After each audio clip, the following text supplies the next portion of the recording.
कथानक भारतीय लोक कथा पर आधारित है, जिसमें एक महिला भूतनी है जो रात में अकेले रहने वाले पुरुषों का अपहरण कर लेती है और केवल अपने कपड़े पीछे छोड़ जाती है।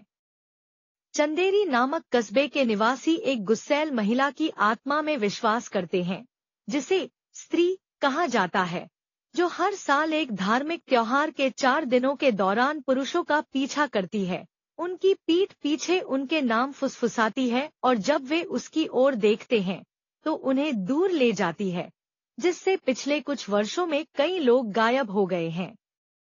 निवासियों को उसके प्रकोप से बचाने के लिए सभी घरों के प्रवेश द्वारों पर खून से हिंदी में "ओ स्त्री, कल आना" लिखा जाता है और पुरुषों को त्योहारों के मौसम में रात 10 बजे के बाद अकेले न घूमने और सुरक्षा के लिए समूहों में घूमने की सलाह दी जाती है।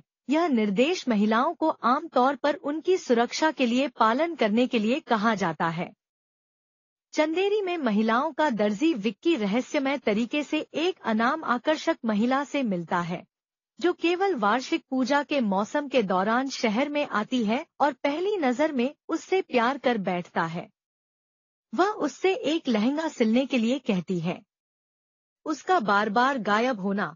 उसकी खरीदारी की सूची में अजीबोगरीब चीजें शामिल हैं, जैसे छिपकली की पूंछ, सफेद बिल्ली का फर, धतूरे के फूल, मांस, ब्रांडी और इस तरह की अन्य चीजें जिन्हें काला जादू करने की सामग्री माना जाता है। और यह तथ्य कि वह विक्की के अलावा किसी को नहीं दिखाई देती है, उसके दोस्त बिट्टू को शक होता है और वह यह मानने लगता है कि वह स्त्री हो सकती है। उसके एक दोस्त जन्ना को स्त्री द्वारा अगवा कर लेने के बाद विक्की को उस महिला पर भी शक होने लगता है। वह उससे भिड़ जाता है, लेकिन वह फिर से गायब हो जाती है। वे अपने दोस्त को बचाने का तरीका खोजने का फैसला करते हैं और शहर के लाइब्रेरियन रुद्र भैया से मदद मांगते हैं, जो एक पैरानोलॉजिस्ट भी हैं। उन्हें अपनी लाइब्रेरी में चंदेरी पुराण नामक एक आंशिक रूप से फटी हुई किताब मिलती है, जिसमें स्त्री की कहानी और एक पुराना किला है, जिसके बारे में विक्की का दावा है कि उसने देखा था जब वह उस महिला के साथ डेट पर था। विक्की, बिट्टू और रुद्र फिर पुराने किले में जाते हैं, जिसमें स्त्री के रहने की बात कही जाती है, ताकि जन्ना को ढूंढ सकें। स्त्री बिट्टू और रुद्र को भगा देती है और विक्की पर हमला करने वाली होती है, लेकिन वह ऐसा नहीं करती, क्योंकि उसे उसकी आंखों में प्यार और सम्मान की भावना महसूस होती है। फिर वह अज्ञात महिला के जादू से दूर हो जाती है।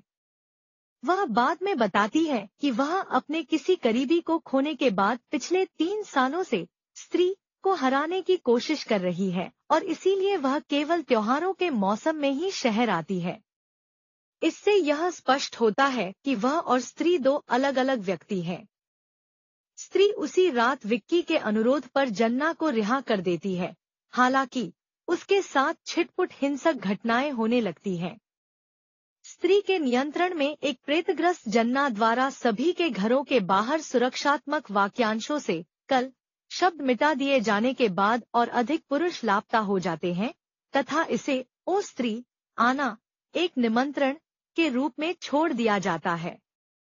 विक्की, बिट्टू, रुद्र और महिला शहर को बचाने के लिए एक स्थायी समाधान खोजने के लिए पुस्तक के लेखक शंकर शास्त्री से मिलने का फैसला करते हैं और वह उन्हें बताते हैं कि स्त्री कभी एक बेहद खूबसूरत महिला थी जिसे शहर का हर आदमी चाहता था। आखिरकार उसे एक ऐसा आदमी मिला जो उससे सच्चा प्यार करता था और उससे शादी करना चाहता था, लेकिन उनकी शादी की रात को स्त्री और उसके पति को शहर के ईर्ष्यालु लोगों ने मार डाला। उसकी आत्मा तब से अपने सच्चे प्यार की तलाश कर रही है और शहर के हर आदमी का अपहरण करने के उद्देश्य से शहर से बदला लेना चाहती है। शास्त्री उन्हें एक भविष्यवाणी के बारे में बताते हैं जो एक उद्धारकर्ता की ओर इशारा करती है और विक्की आश्चर्यजनक रूप से उद्धारकर्ता का वर्णन करने वाली सभी विशेषताओं को प्रकट करता है।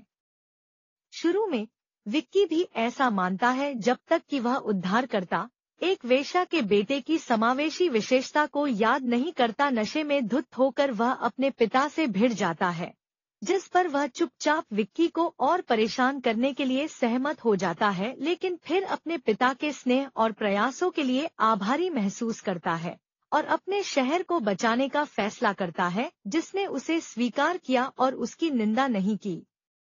दोस्त और महिला स्त्री को मारने के लिए एक जाल बिछाते हैं, लेकिन विक्की को पता चलता है कि स्त्री केवल प्यार और सम्मान चाहती है और वह योजना से हिचकिचाता है। तब महिला ने विक्की को सुझाव दिया कि वह उसकी लंबी चोटी, उसकी शक्तियों का स्रोत, काट दे ताकि वह शक्तिहीन हो जाए। वह ऐसा करता है और स्त्री गायब हो जाती है। महिला अगले दिन शहर छोड़ देती है और विक्की उसे अलविदा कहता है। इस दौरान उसका नाम पूछना भूल जाता है। बस में महिला स्त्री की चोटी को अपने बालों के साथ मिला देती है। अगले वर्ष स्त्री पुनः चंदेरी आती है और नगर के प्रवेश द्वार पर अपनी ही मूर्ति पाती है, जिस पर एक नया वाक्य लिखा होता है, ओ स्त्री, हमारी रक्षा करो। इस प्रकार उसे सम्मान दिया जाता है और वह चंदेरी में प्रवेश नहीं करती।